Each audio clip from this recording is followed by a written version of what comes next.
Operation Sindoor नाम सुनने में देशभक्ति का लगता है, लेकिन असल में ये सिर्फ मीडिया पर किया सरकार का एक तमाशा था। If the 26 people who died, if their families are affected, we are willing to say 1,000 sorries. कोई नहीं बता रहा है कि इस ऑपरेशन में हासिल क्या हुआ, कितने आतंकी पकड़े गए, हमारे कितने फाइटर जेट्स गिराए गए। We will never apologize to these trolls and these andhabhaks or the BJP. देश में सवाल पूछने पर ही पाबंदी है, क्योंकि ये सरकार सवाल सुनना ही नहीं चाहती है, बल्कि ये सरकार जवाबदेही से ही भागती है। The BJP has used Operation Sindoor for their own PR tactics, for their stunt and for their optics. Operation Sindoor नाम सुनने में देशभक्ति का लगता है, लेकिन असल में ये सिर्फ मीडिया पर किया सरकार का एक तमाशा था। कोई नहीं बता रहा है कि इस ऑपरेशन में हासिल क्या हुआ, कितने आतंकी पकड़े गए, हमारे कितने फाइटर जेट्स गिराए गए, कौन जिम्मेदार है, कौन किसकी गलती है, इसका हिसाब देने का दायित्व इस सरकार का है। मगर देश में सवाल पूछने पर ही पाबंदी है, क्योंकि ये सरकार सवाल सुनना ही नहीं चाहती है, बल्कि ये सरकार जवाबदेही से ही भागती है। अध्यक्ष महोदय, आज की परिस्थितियों को देख मुझे रोम में बने कॉलिसियम की याद आती है। विश्व की सबसे अविस्मरणीय और पुरानी इमारतों में एक है। रोम में बनी कॉलिसियम मनुष्य की कल्पकता और निर्माण क्षमता का एक अभूतपूर्व मिसाल है, पर इसके अलावा वो एक गंदे और घिनौनी राजनीति का भी प्रतीक है। कहा जाता है कि इसका निर्माण उस समय की जनता को खेल और मनोरंजन में उलझाए रखने के लिए किया गया था, ताकि जनता का मूल मुद्दों पर से ध्यान भटक जाए। कुछ ऐसा ही आज हमारे देश की सरकार करती प्रतीत हो रही है। I am, if I have to, if the 26 people who died, if their families are affected, we are willing to say 1,000 sorries. But we will never apologize to these trolls and these andhabhaks or the BJP. The BJP has used Operation Sindoor for their own PR tactics, for their stunt and for their optics. And this is the stand we maintain even till today. And they have made a mockery of this. People who have insulted soldiers and equated them to and said that koi vyapari sabse unse zyada khatra mol leta hai.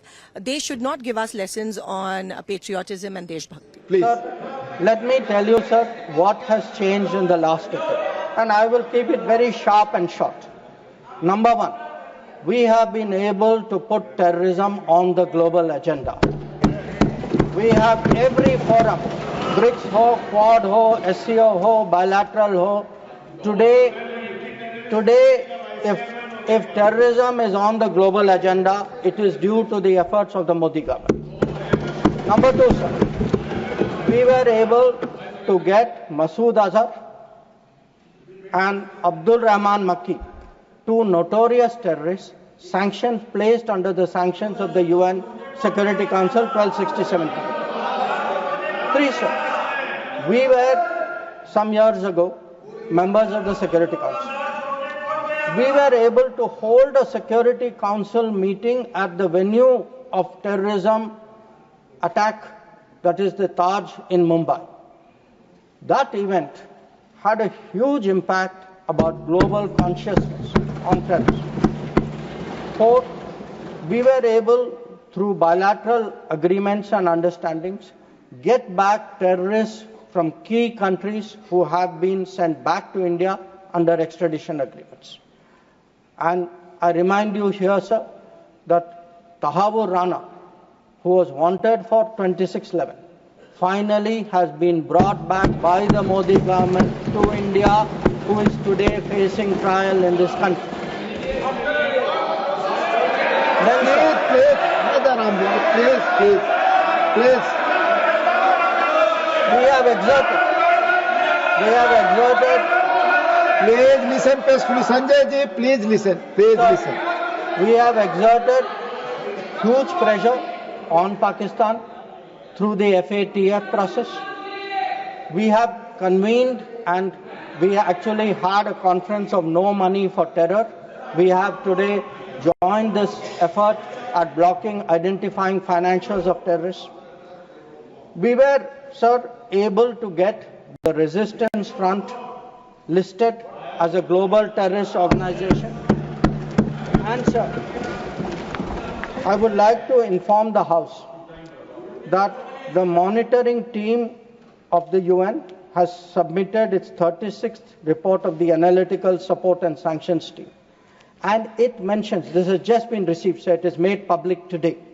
For the first time, the United Nations report mentions the Resistance Front, TRF, saying that member states have noted that one member state said the Pahalgam attack could not have happened without Lashkar-e-Taiba support, and there was a relationship between LET and TRF. Another member state said attack was carried out by TRF, which is synonymous with LET, and it mentions that Pakistan actually opposed it and said LET was defunct. So we were able to get into UN a recognition that TRF today is a proxy for the LET and is responsible for Pahalgam. Now, sir, sometimes it is asked, saying, well, these are declarations, what do they matter? They matter, sir, because they shape global opinion. And again, I want to say, what is the change? Because change only comes out through contrast. Yesterday, sir, one honorable member made a reference to BRICS. We just had a BRICS meeting. For the first time, we were able, in a BRICS meeting, to get an explicit reference to a terrorist incident. It says here, the BRICS countries, sir, that we condemn in the strongest terms the terrorist attack in Jammu and Kashmir on 22 April, and we reaffirm our commitment to combating terrorism in all forms and manifestations, including cross-border terrorism. Now, sir, I want to draw a contrast to tell you the change of the last decade. In 2009, there was a BRICS meeting. It was the first BRICS meeting after the Mumbai 26/11 attack.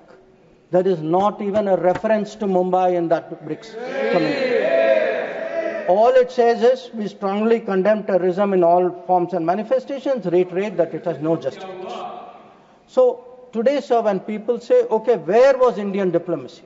Indian diplomacy has been successful in getting America to declare TRF as a global terrorist organization, in getting the UN Security Council monitoring team to accept that TRF today is a terrorist entity, in getting BRICS, which is composed of some very difficult countries, to getting BRICS even to recognize the seriousness of Pahalgam and to say, and sir, when people say cross-border terrorism, what border do they mean? Does this have to be spelled out? So, the point is that in the last decade, there has been a huge change in India's approach to terrorism, and this change on the ground was demonstrated in Uri, after Uri, in our surgical strike. It was demonstrated in 2019 in the airstrike, and it is today, sir, demonstrated through Operation Sindoor.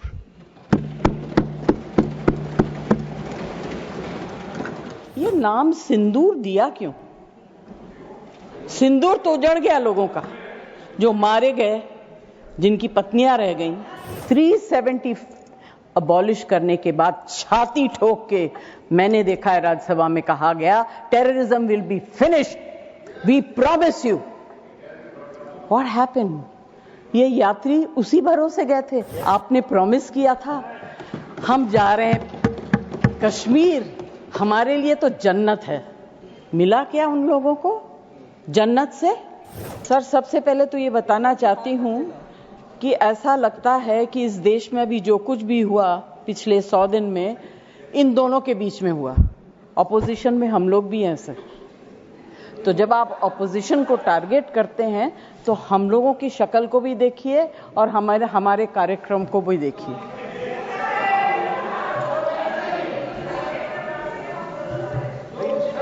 जय जी, please address the chair. तो मैं sir, कोई मुझे interrupt करेगा मैं चुप हो जाऊंगी, मगर मुझे वक्त आपको देना पड़ेगा। Party have allotted you for 4 minutes. झगड़ा होने वाला है सर। सबसे पहले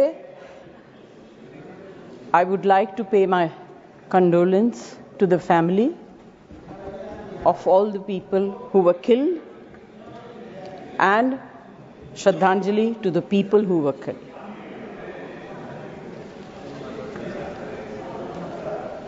सर मुझे बोलते हुए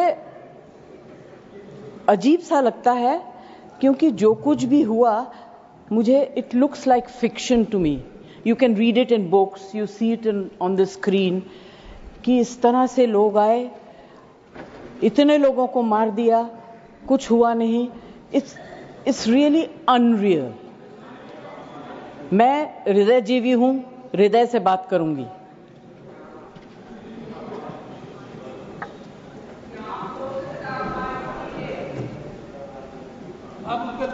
Please. मैं ध्यान तो नहीं दूंगी, Address the chair. मगर मेरा कान बहुत शार्प है.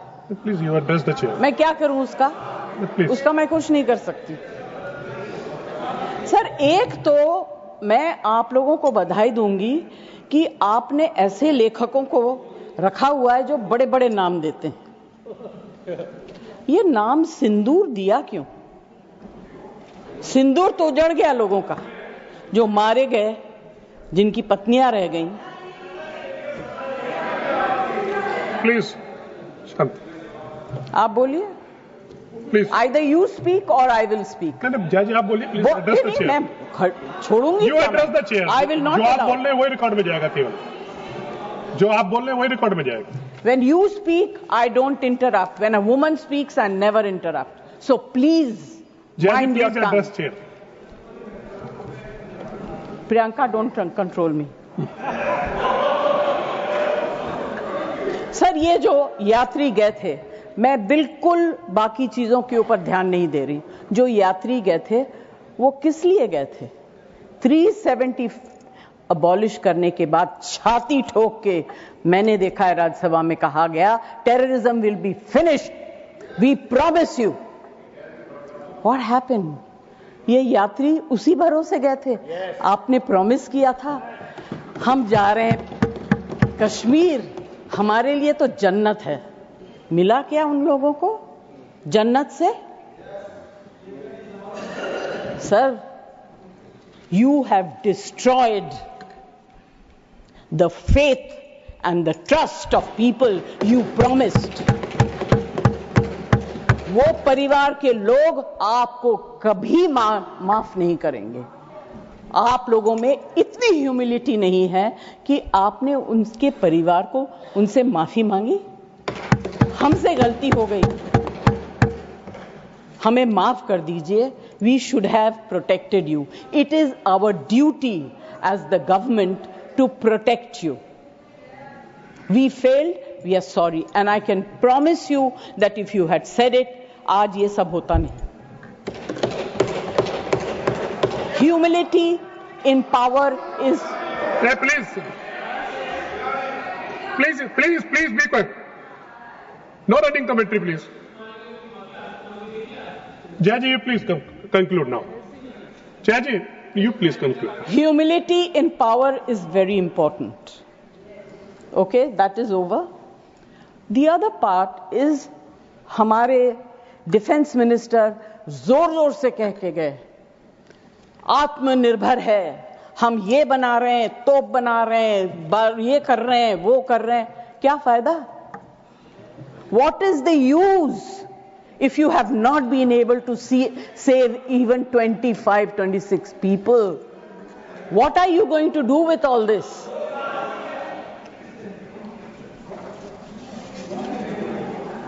बेसिक ह्यूमैनिटी होनी चाहिए. गोला बारूद से कुछ नहीं होगा. No dispute can be solved with violence alone.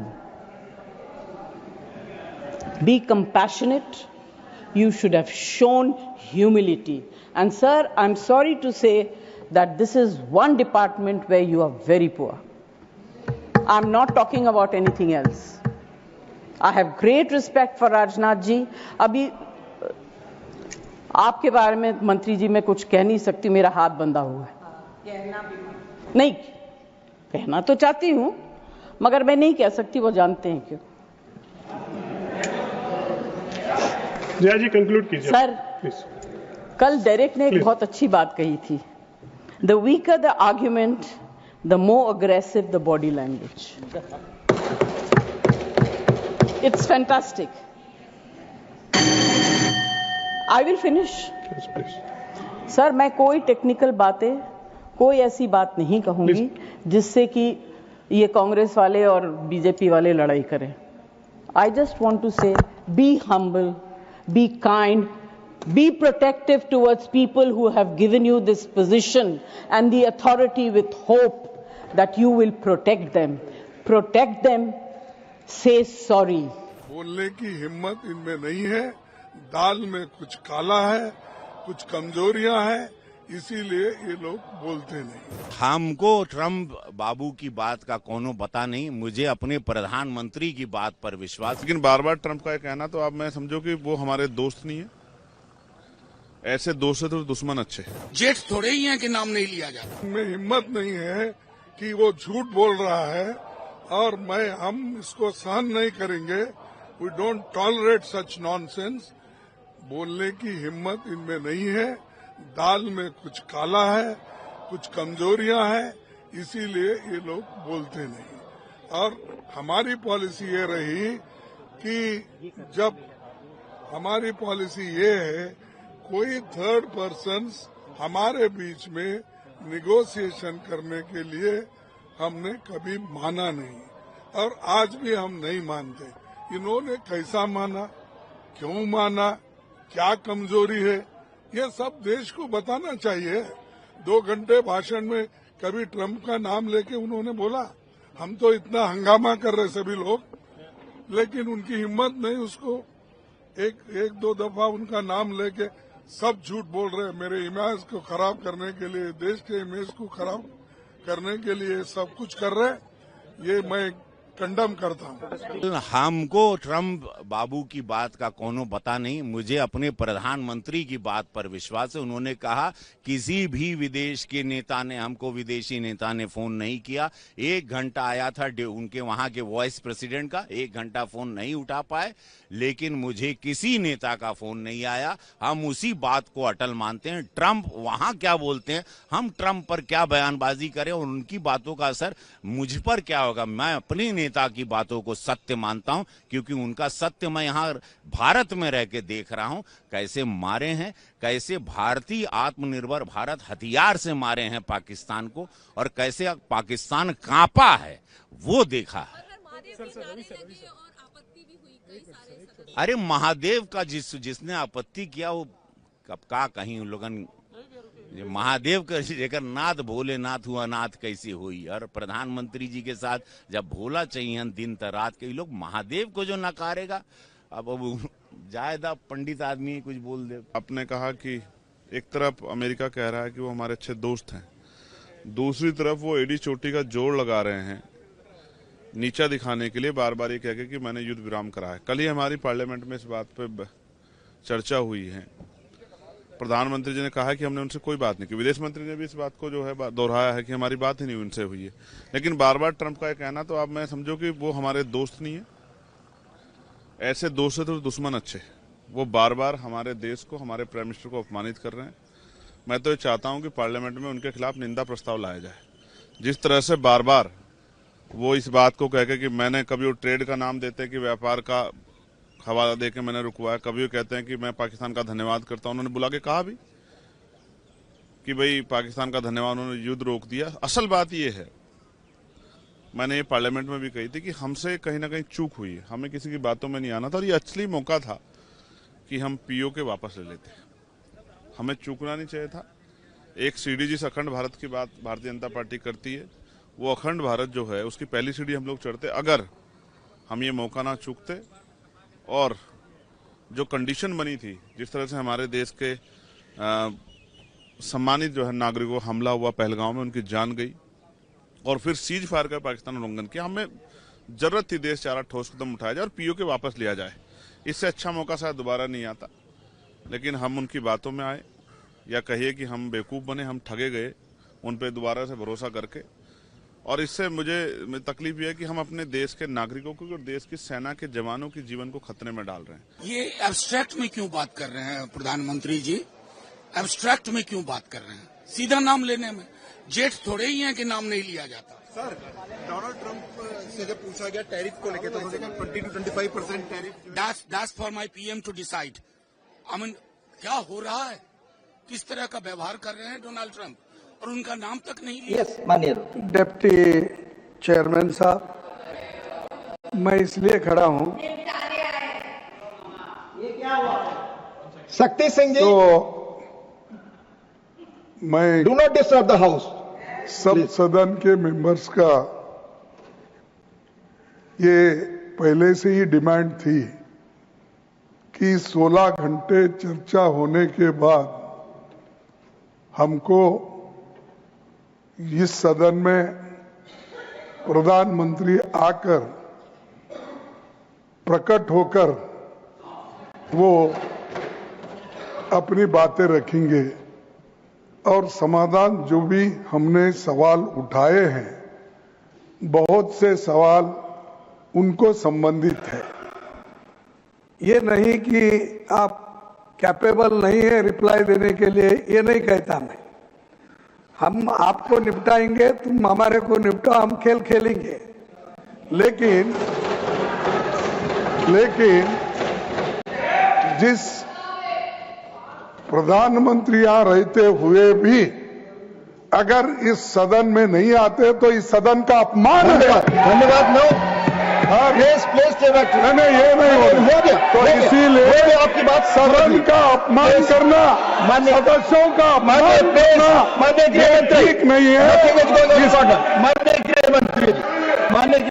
मैं अभी भाषण नहीं कर रहा हूँ माननीय अध्यक्ष जी, इनके मुद्दे का जवाब दे रहा हूँ। अब सुनिए खड़गे साहब, प्लीज लिसन प्लीज। मैं आपको माननीय खड़गे जी, मैं आपको इन्फॉर्म करना चाहूंगा, बीएससी मीटिंग में मैंने ऑलरेडी एक्सप्लेन किया था आपके सदस्यों को कि सरकार की ओर से माननीय कोई मंत्री जवाब दे सकता, ये रूलिंग है, आप फोर्स नहीं कर सकते किसी को। प्लीज माननीय गृह मंत्री जी आप बोले। और मान्यवर खड़गे साहब उठा रहे हैं, ज्यादातर महत्वपूर्ण मुद्दों पर कांग्रेस पार्टी खड़गे साहब को बोलने नहीं देती है, पीछे से सारे को खड़े करती है और वो ये मुद्दा उठा रहे हैं।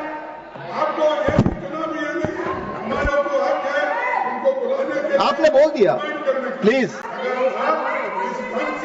Please please please let him speak. आपको मौका मिला, आपने बोला। पार्शल सर आए जज का काम कर, लेकिन आप हर बात को टोकते रहते हो। नहीं, आपको मौका दिया, बोला। अगर हम क्या यहाँ खेलने आए क्या?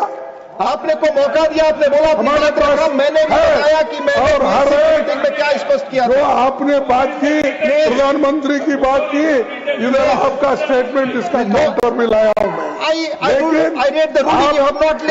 प्रधानमंत्री को यहाँ माने प्लीज मान्यवर, इसीलिए ये विपक्ष की मांग और स्टैंड दोनों उचित नहीं है, क्योंकि बिजनेस एडवाइजरी कमेटी में ये निर्णय लिया गया था, चर्चा आप जितनी चाहोगी करेंगे, जवाब कौन देगा वो सरकार तय करेगी माननीय प्रधानमंत्री की तरफ। मुझे मालूम है मान्यवर ये क्यों जा रहे हैं, मुझे मालूम है मान्यवर मुझे क्यों जा रहे हैं। वो इसलिए जा रहे हैं कि इतने सालों तक वोट बैंक प्रोटेक्ट करने के लिए, आतंकवाद को रोकने के लिए इन्होंने कुछ नहीं किया। ये डिबेट सुनी ही नहीं सकते, ये जवाब है सुनिए।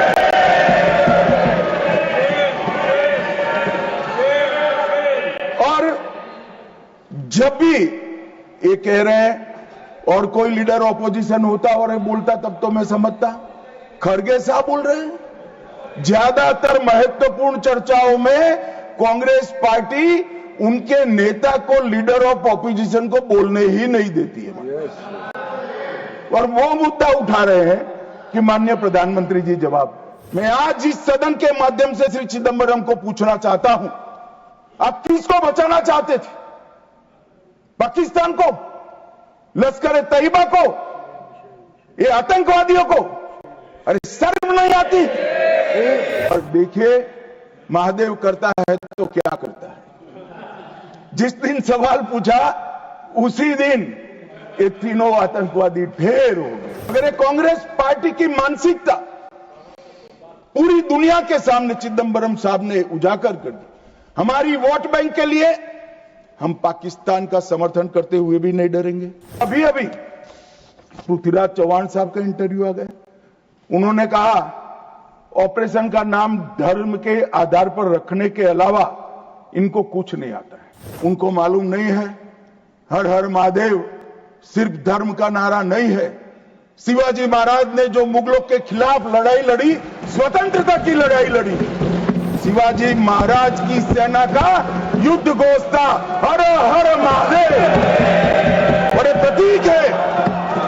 प्रतीक है हर प्रकार के भारत पर के हमले का, भारत की संप्रभुता पर हमले का और भारत की सीमाओं पर अतिक्रमण के जवाब देने। मान्यवर, आज ये मारे गए 2 दिन पहले, अब बैठे नहीं हैं। चिदंबरम साहब को बैठना चाहिए था। उन्होंने सवेरे मेरे इस्तीफे की मांग के साथ एक प्रश्न उठाया कि भारत सरकार ने ऑपरेशन सिंदूर करा। ऑपरेशन सिंदूर इसलिए कहा कि ये पाकिस्तानी आतंकवादी थे, और पाकिस्तानी आतंकवादी थे इसका आपके पास सबूत क्या है? वो पूरी दुनिया में ऑपरेशन सिंदूर के जस्टिफिकेशन को चैलेंज कर रहे थे। मैं आज इस सदन के माध्यम से श्री चिदंबरम को पूछना चाहता हूं, आप किसको बचाना चाहते थे? पाकिस्तान को, लश्कर तैयबा को, ये आतंकवादियों को? अरे शर्म नहीं आती मान्यवर? और देखिए महादेव करता है तो क्या करता है। जिस दिन सवाल पूछा उसी दिन ये तीनों आतंकवादी ढेर हो गए, और जवाब तो घटनाक्रम ने। मगर ये कांग्रेस पार्टी की मानसिकता पूरी दुनिया के सामने चिदंबरम साहब ने उजागर कर दी। हमारी वोट बैंक के लिए हम पाकिस्तान का समर्थन करते हुए भी नहीं डरेंगे। हमारी वोट बैंक के लिए लश्कर तोयबा को बचाने से भी हम नहीं डरेंगे, और हमारी वोट बैंक के लिए आतंकवादियों को शेल्टर देते हुए, शाब्दिक शेल्टर देते हुए भी हम नहीं डरेंगे। मान्यवर, ये कांग्रेस की मानसिकता है। और अभी अभी पृथ्वीराज चौहान साहब का इंटरव्यू आ गया, उन्होंने कहा ऑपरेशन का नाम धर्म के आधार पर रखने के अलावा इनको कुछ नहीं आता है। मान्यवर, कांग्रेस पार्टी बैठी नहीं है, उनको मालूम नहीं है हर हर महादेव सिर्फ धर्म का नारा नहीं है। शिवाजी महाराज ने जो मुगलों के खिलाफ लड़ाई लड़ी, स्वतंत्रता की लड़ाई लड़ी, और शिवाजी महाराज की सेना का युद्ध घोष था हर हर महादेव। और ये प्रतीक है हर प्रकार के भारत पर के हमले का, भारत की संप्रभुता पर हमले का और भारत की सीमाओं पर अतिक्रमण के जवाब देने का। और मैं आज यहां से चौहान साहब को भी कहना चाहता हूं कि आप क्या नाम रखना चाहते थे, क्या नाम रखना चाहते, उसका जवाब दीजिए। मान्यवर, ये पूरी चीजों को हिंदू मुस्लिम के दृष्टि से देखते हैं। चौहान साहब का थ्योरी देखे तो आज हमारी सेना के कई सारे हमारी सेना के डिवीजनों का जो नारा है, युद्ध घोष है, कहीं प्रभु रामचंद्र की जय, कहीं जोश बोले सो निहाल सत श्री अकाल है, कहीं जाट बलवान जय भगवान है, क्या सियावर रामचंद्र की जय है, कहीं पर काली माता की जय है। ये सारे उद्घोष आप नहीं स्वीकारते हो, ये भाजपा ने रखे हुए नहीं है मान्यवर।